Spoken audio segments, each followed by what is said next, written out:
Hello everyone, welcome to Hindi रोचक कहानियाँ channel. आज की कहानी है क्या हुआ माधुरी के साथ।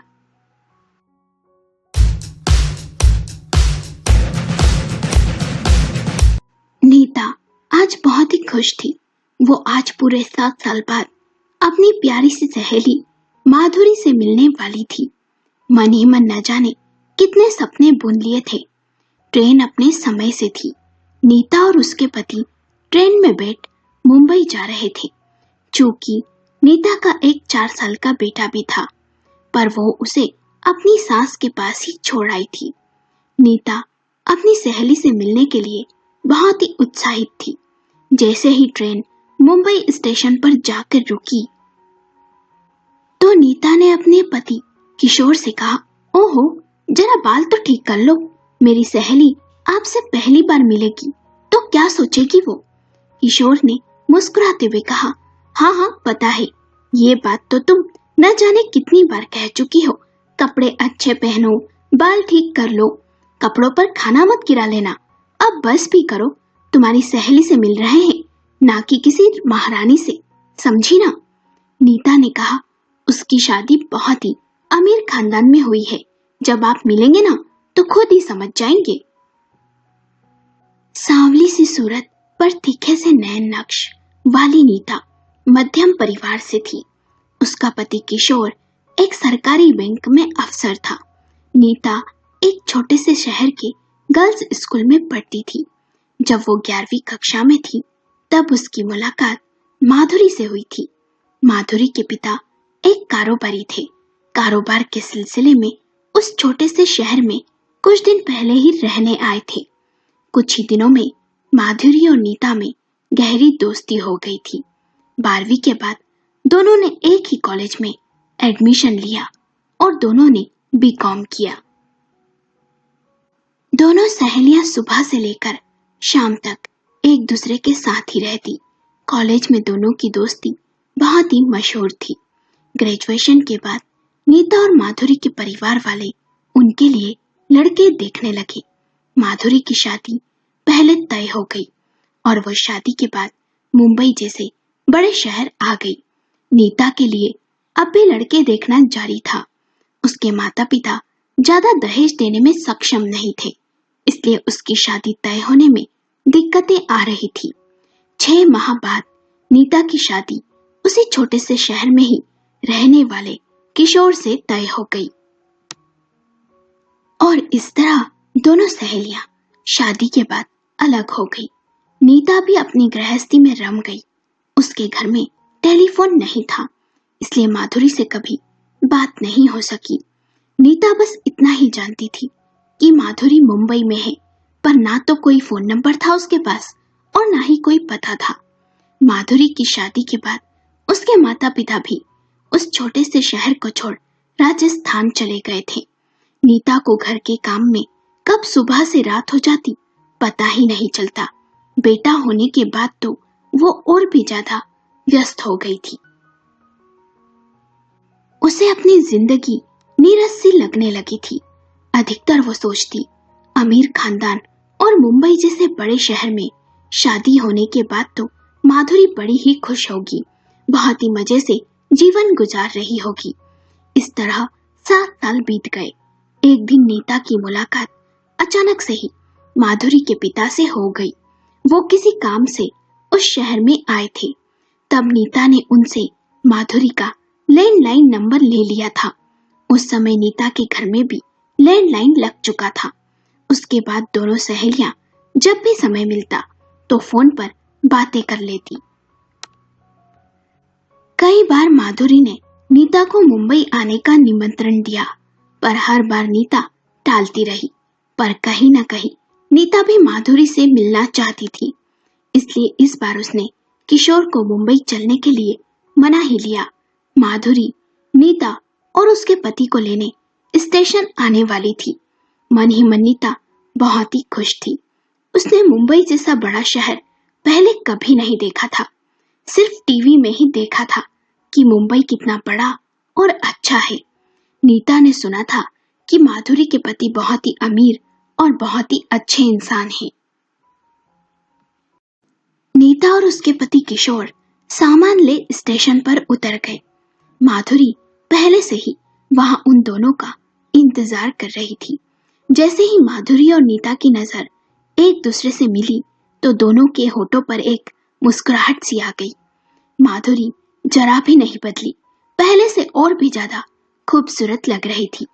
उसने सफेद रंग का टॉप और नीले रंग की जीन्स पहनी हुई थी और उम्र उसे तो जैसे उसने रोक ही लिया हो। आज भी 22-23 साल की ही प्रतीत हो रही थी। मुंबई की सड़कों पर कार दौड़े जा रही थी जिसे खुद माधुरी चला रही थी। यह सब देख नीता हैरान सी थी। सोचने लगी, मुझे तो साइकिल चलाना ही आती है। ड्राइविंग सीट के बगल में नीता बैठी हुई थी और किशोर पीछे की सीट पर बैठा था। खिड़की से बाहर का नजारा देख नीता हैरान सी थी। बड़ी बड़ी इमारतें, ये सब एक सपने जैसा लग रहा था। नीता ने अचानक ही माधुरी से पूछ लिया, और रंजन जीजू नहीं आए तेरे साथ? माधुरी ने आंखें तेराते हुए कहा, नहीं यार, उन्हें समय ही कहाँ है, अभी तो वे सोकर भी नहीं उठे होंगे। नीता ने पूछा, 10 बजने आ गए, अभी तक सो रहे होंगे?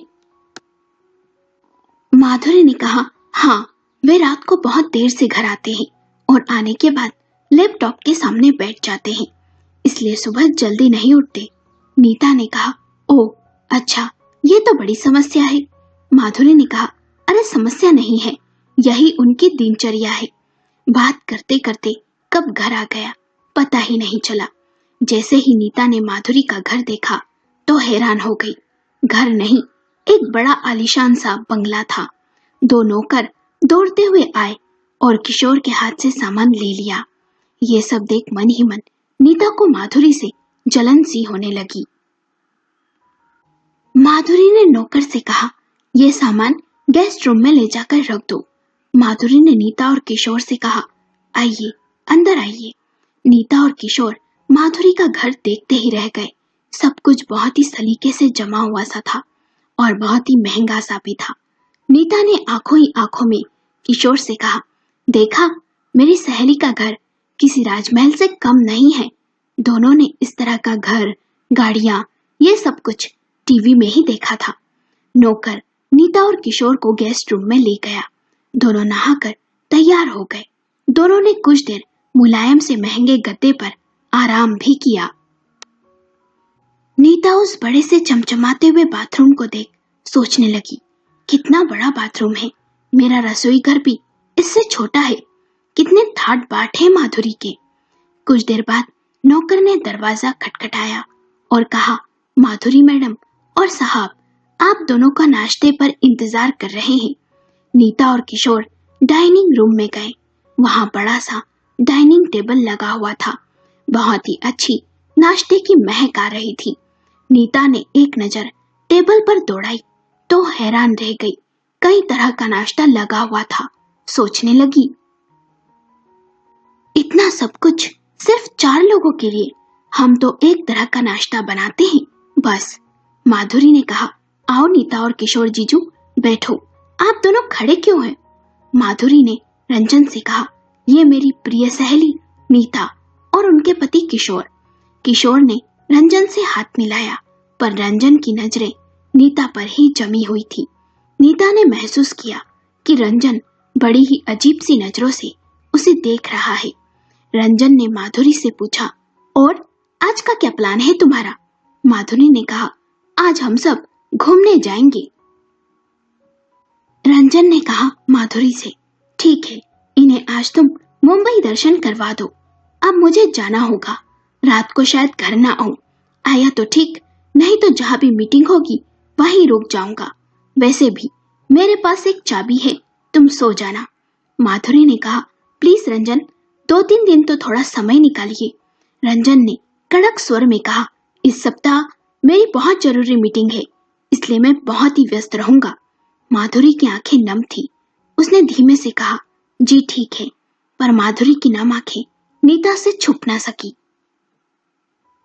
नीता चंद मिनटों में ही समझ गई कि माधुरी और रंजन के बीच कुछ ठीक नहीं है। रंजन की नजरें जाते जाते भी नीता को ही अजीब तरीके से घूरे जा रही थी। जिन्हें देख नीता थोड़ी असहज सी हो रही थी। सारा दिन माधुरी ने नीता और किशोर को मुंबई घुमाया। उनके खाने पीने और सभी बातों का बहुत ही अच्छे से ख्याल भी रखा। रात को 8 बजे के आसपास वे घर भी लौट आए। नौकर ने बड़ा ही शानदार सा डिनर बनाकर रखा हुआ था। तीनों ने डिनर किया और डिनर के बाद किशोर तो अपने कमरे में चला गया। माधुरी ने नीता से कहा, आज तुम मेरे साथ सो जा, हम दोनों सहेलियां बहुत बातें करेंगी। दोनों सहेलियां माधुरी के कमरे में बैठ बातें करने लगी। माधुरी ने नीता से पूछा, तू बता, तेरी घर गृहस्थी कैसी चल रही है? किशोर जीजू कैसे हैं? नीता ने कहा, हमारी तो बस छोटी सी दुनिया है। किशोर सुबह 9 बजे बैंक जाते हैं, शाम को 6 बजे तक लौट आते हैं। कभी कभी लंच करने किशोर दोपहर में भी घर आ जाते हैं। सासू माँ भी साथ रहती है, बहुत ही प्यार से रखती है वे मुझे। मेरा बेटा जिसके आने से घर में बहुत ही रौनक है। 8 बजे डिनर कर 10 बजे तक हम सब सो जाते हैं। फिर सुबह 5 बजे उठकर मॉर्निंग वॉक पर जाते हैं मैं और किशोर। बस इस तरह सारा दिन कब बीत जाता है पता ही नहीं चलता। माधुरी ने पूछा, कोई परेशानी तो नहीं है तुझे? मतलब किशोर जीजू से तेरी बनती तो है ना? नीता ने कहा, अरे कोई परेशानी नहीं है, वे मुझे पूरा मान सम्मान देते हैं, मेरी इच्छाओं का भी ख्याल रखते हैं, घर के कामों में मदद भी कर देते हैं, सब अच्छा है। पर तेरे जैसी शानो शौकत हमारे पास कहाँ? तेरे तो मजे हैं, इस आलीशान से घर में रानी बनकर राज करती है तू तो। माधुरी ने कहा, जो तेरे पास है ना वो मेरे पास नहीं है। नीता तू बहुत ही किस्मत वाली है। नीता ने कहा, क्यों मजाक कर रही है तू? तूने खुद को कितना मेंटेन करके रखा हुआ है, क्या कुछ नहीं है तेरे पास? अरे हम कहाँ और तू कहाँ? ये सुनते ही माधुरी की आंखें भर आई। ये देख नीता हैरान सी हो गई और बोली, क्या हुआ, तू रो क्यों रही है? माधुरी ने कहा, बस यूं ही पुराने कॉलेज के दिनों की याद आ गई, जब मैं उस छोटे से शहर में थी तो कितना खुश थी। नीता ने जोर देते हुए पूछा, सच सच कहो माधुरी, क्या बात है, तुम रोने क्यों लगी? माधुरी ने कहा, तुम ये जो चमक दमक ऐशो आराम देख रही हो ना, ये सब एक दिखावा है। बस कहने को मेरे पास सब कुछ है, पर ना तो मन की शांति है, ना ही पति का प्रेम है मेरे पास। रंजन रात को कब घर आते हैं, कब चले जाते हैं, मुझे तो पता ही नहीं चलता। आधे से ज्यादा दिन तो वे मेरे साथ सोते भी नहीं। कई कई दिनों तक हम दोनों पति पत्नी में बातें तक नहीं होती। मेरी रातें तन्हाइयों में ही गुजरती है और जब वे मेरे साथ होते हैं तब उनकी बाहों में। पर मेरी औकात पति के बिस्तर तक ही है, उनके दिल में मेरे लिए कोई जगह नहीं है। मेरा दिन किटी पार्टी, क्लब और सहेलियों के साथ गुजरता है और रातें करवट बदलते हुए। मैं अपनी मर्जी से एक काम भी नहीं कर सकती, ना खा सकती हूँ, ना घूम सकती हूँ, ना ही सो सकती हूँ और ना ही कपड़े पहन सकती हूँ। मेरा मानना है कि औरत चाहे कितनी भी पढ़ी लिखी हो, कितने भी बड़े पद पर हो, पर जैसे ही घर में आती है पति पर उसका पूरा अधिकार होता है। औरत चाहे कम पहन ले, कम खा ले, गुजारा कर सकती है, पर मानसिक रूप से पीड़ित पति, मतलब कि छोटी सोच वाले पति के साथ कैसे जिए, यही मेरी सबसे बड़ी परेशानी है। मेरी पति की नजर में मेरी हैसियत पैरों की जूती के समान है। नीता माधुरी की बातें सुन बहुत ही हैरान थी। माधुरी ने आगे कहा, जानती है रंजन के 2 और छोटे भाई हैं, पर पूरा कारोबार रंजन के दोनों छोटे भाइयों के हाथ में ही है। जैसा छोटे भाई रंजन को ऑर्डर देते हैं, रंजन वैसा ही करते हैं। रुपया भी इस घर में उनके भाइयों की मर्जी से ही आता है और खर्च भी उनकी ही मर्जी से होता है। रंजन अपने छोटे भाइयों के इशारों पर नाचता है, जहां भाई जाने को कहते हैं वहां जाता है, जब मर्जी हो तब लौट कर आता है। हम पति पत्नी में दूरी आने की खास वजह रंजन के दोनों भाई भी है और मुझे खुद अपने इशारों पर और अपने भाइयों के इशारों पर नचाता है। क्या एक पत्नी को पति के साथ खुलकर जीने का भी हक नहीं है? क्या एक पत्नी को सिर्फ ये सब इसलिए सहना पड़ता है कि कहीं भाइयों को कोई बात बुरी न लग जाए। नीता, कम से कम तुम्हें ये तो पता होता है कि तुम्हारे पति कब घर आएंगे, किसके साथ है वे। कम से कम तुम एक दूसरे से बात तो करते हो, एक साथ सोते हो। तेरे पति कम से कम तुझे मान सम्मान तो देते हैं। तुझे अपना जीवन अपनी मर्जी से जीने का हक तो है। तो अपनी मर्जी से खर्च तो कर सकती है, पर यहाँ तो मुझे कुछ भी पता नहीं होता। ना तो रंजन के घर आने का समय, ना ही जाने का समय। कब आएंगे, कब नहीं, कब खाएंगे, कब मेरे साथ रात बिताएंगे, कब मुझे पत्नी की तरह प्रेम करेंगे, कब मैं उनका दिल जीत पाऊंगी, पता नहीं। मैंने कई बार कई लोगों से सुना है कि रंजन का कई औरतों के साथ संबंध है। रंजन उन्हें इमोशनली ब्लैकमेल कर उनके साथ, मुझे तो कहते भी शर्म आती है। नीता ने कहा, यदि ऐसा ही है तो तू रंजन को तलाक क्यों नहीं दे देती? नीता ने उदासी से कहा, कहाँ जाऊंगी, माँ का तो देहांत हो गया, पिताजी दिल के मरीज हैं, मेरा कोई अपना नहीं जो मैं रंजन को छोड़ दूं। नीता को अपनी सहेली की बातें सुन बहुत ही दुख हुआ। वो बहुत देर तक उसे समझाती रही। माधुरी ने कहा, रात के 2 बज गए हैं, चल सोते हैं। नीता ने कहा, मैं एक बार किशोर को देख कर आती हूँ। नीता मन ही मन सोच रही थी कि आखिर माधुरी के प्रति रंजन के इस उदासीन व्यवहार की वजह क्या है। माधुरी कितनी खूबसूरत है, पर फिर भी उसे पराई औरतों में दिलचस्पी है। सुबह नाश्ते के समय भी रंजन मुझे बड़ी ही अजीब ही नजरों से देख रहा था। उसकी नजरों में एक अजीब सा निमंत्रण था। सोचते सोचते नीता किशोर के कमरे की तरफ जाने लगी। तभी उसकी नजर एक कमरे में जलती हुई लाइट की तरफ गई। वहां से उसे कुछ आवाजें भी आ रही थी। नीता ने सोचा, इस समय उस कमरे में कौन होगा? नीता ने देखा तो रंजन कुर्सी पर बैठा हुआ था। सामने शराब की बोतल और गिलास रखा हुआ था। नीता को देख रंजन ने कहा, आओ ना नीता, अंदर आओ। नीता ने कहा, आप कब आए? बताया भी नहीं जीजू, मैं और माधुरी अभी बातें ही कर रहे थे। रंजन ने कहा, बस कुछ ही देर पहले आया, तुम दोनों बातों में व्यस्त थी इसलिए यहाँ आ गया, इस रूम में। नीता रंजन से बातें करने लगी और बोली, आप ये शराब क्यों पीते हैं? रंजन ने कहा, कभी कभी मन हल्का करने के लिए पी लेता हूँ, दरअसल मुझे बहुत गम है। नीता कहते हुए रंजन भावुक हो गया। उसकी आंखें नम हो आई।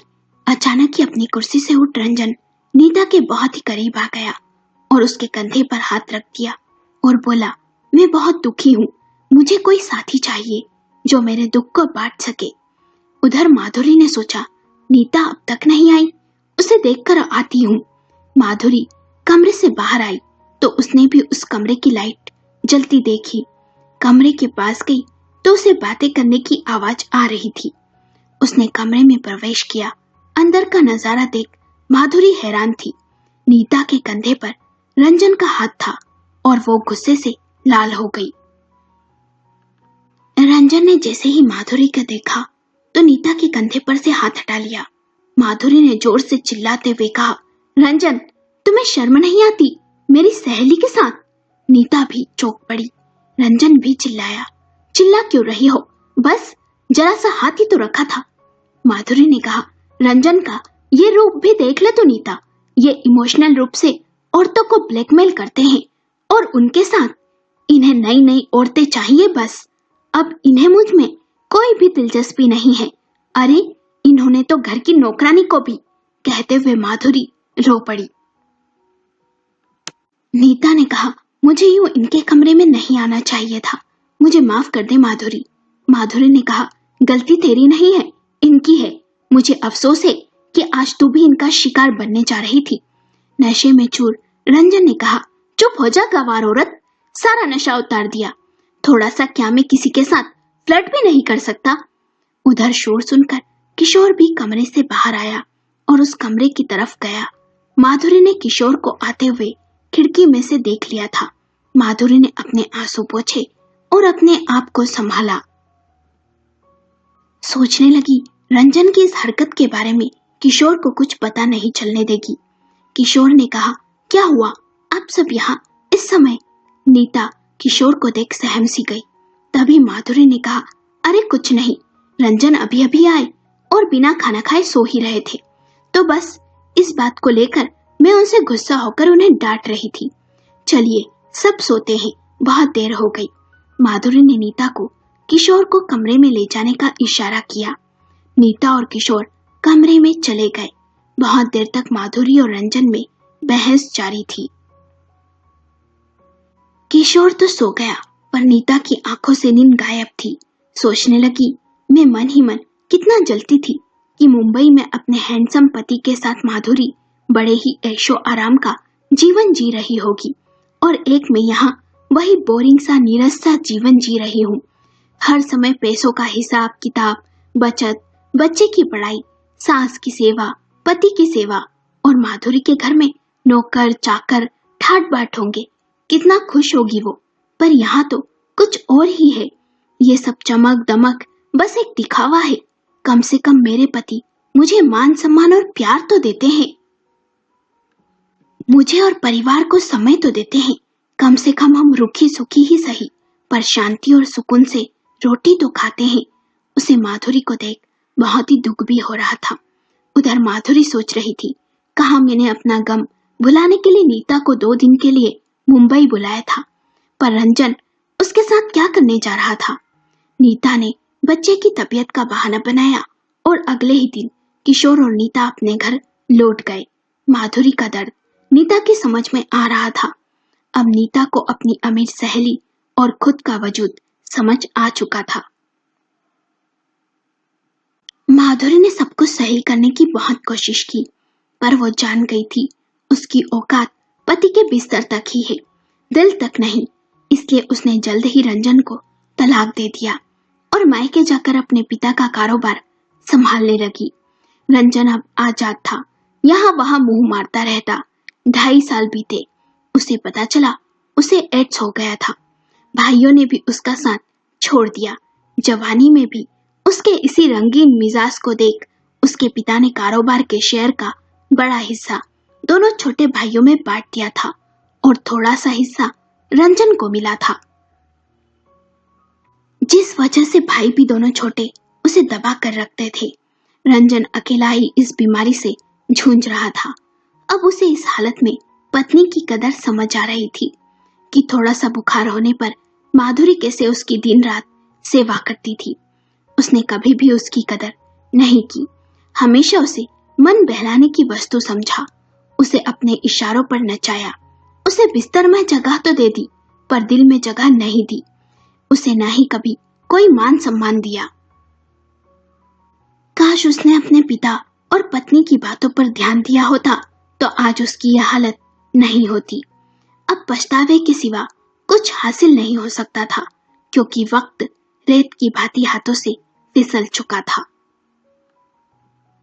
आपको कहानी कैसी लगी, हमें अपने विचार कमेंट करके जरूर बताएं। कहानी पसंद आई हो तो कमेंट बॉक्स में YES जरूर लिखें। यदि कहानी पसंद आई हो तो वीडियो को लाइक करें, शेयर करें और चैनल को सब्सक्राइब करें।